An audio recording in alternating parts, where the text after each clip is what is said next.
আমাদের প্রিয় নবী হযরত মুহাম্মদ মুস্তাফা সাল্লাল্লাহু আলাইহি ওয়াসাল্লাম নিজে রোজা রেখে ইফতার করতেন এবং অন্য রোজাদারদেরও ইফতার করাতেন। তো আজকে আমরা চলে এসেছি চট্টগ্রামের ধর্মপ্রাণ সুন্নিয়তের ক্যান্টনমেন্ট খ্যাত জামিয়া আহমদিয়া সুন্নি আলিয়া মাদ্রাসায়। যুগ যুগ ধরে এখানে খানকা শরীফের মানুষ ফ্রিতে ইফতার করে আসছে। আসলে একটা কথা না বললেই নয়, আমাদের চট্টগ্রামের মানুষের মন অনেক বড়। তো আজকে ভিডিওতে আপনাদের দেখাবো জামিয়ার এই বিশাল আয়োজন। প্রথমেই মুরাদপুর হতে 60 টাকা দিয়ে চলে আসলাম জামিয়ার সেই ঐতিহাসিক স্থানে। আসার পর চোখে পড়লো দায়েম নাজির জামে মসজিদ এবং নতুন একটি মাদ্রাসা ভবন যেটি রিসেন্টলি বানানো হয়েছে। এখন আমরা মাদ্রাসার মেইন গেটে চলে আসলাম। তো চলুন ভিতরে যাওয়া যাক। বাংলাদেশে আমার দেখা সবচেয়ে সুন্দর জায়গাগুলোর মধ্যে এটি একটি। এটা আমার কাছে অনেক প্রিয়, যেখানে গেলে প্রশান্তির অনুভূতি পাওয়া যায় এবং এই জায়গায় আমি প্রায় সময় আসি। তো আপনাদের এই জায়গাটা একটু ঘুরিয়ে দেখাই, চলুন।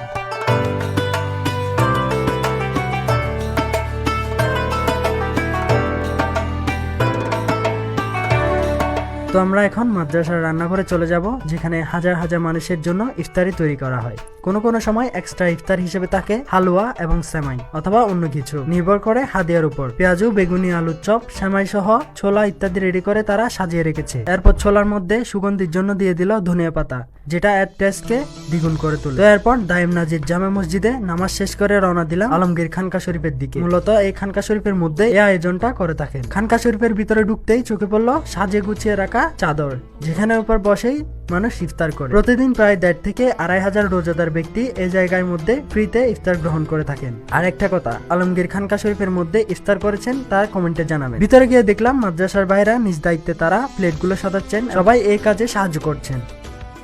একটু পরে এই জায়গায় মানুষ এসে ভরপুর হয়ে যাবে, তাই সবাই তাড়াহুড়ো করে কাজগুলো করছিল। আইটেম ভালোই দিয়েছিল, বেগুনি, পেঁয়াজু, আলুর চপ, খেজুর, সামাই ও শরবত। একটু পরে এসব প্লেট খালি হয়ে যাবে। কিছুক্ষণ পরেই এই জায়গায় মানুষের লোকারণ্য হয়ে গিয়েছে। কেউ প্লেট এনে দিচ্ছে, কেউ মানুষের মধ্যে খাবার বিতরণ করছে। অনেকের বাসার মধ্যে ভালো খাবারের অপশন থাকা সত্ত্বেও মানুষ এখানে বরকতের হাসিলের জন্য আসে ইফতার করার জন্য। দূর দূরান্ত থেকে আসে মানুষ এই জায়গায় ইফতার করার জন্য। মাদ্রাসার যে মসজিদটা রয়েছে সেখানে ইতিকাফরত মানুষের জন্য এই ইফতারের আয়োজন করে থাকে।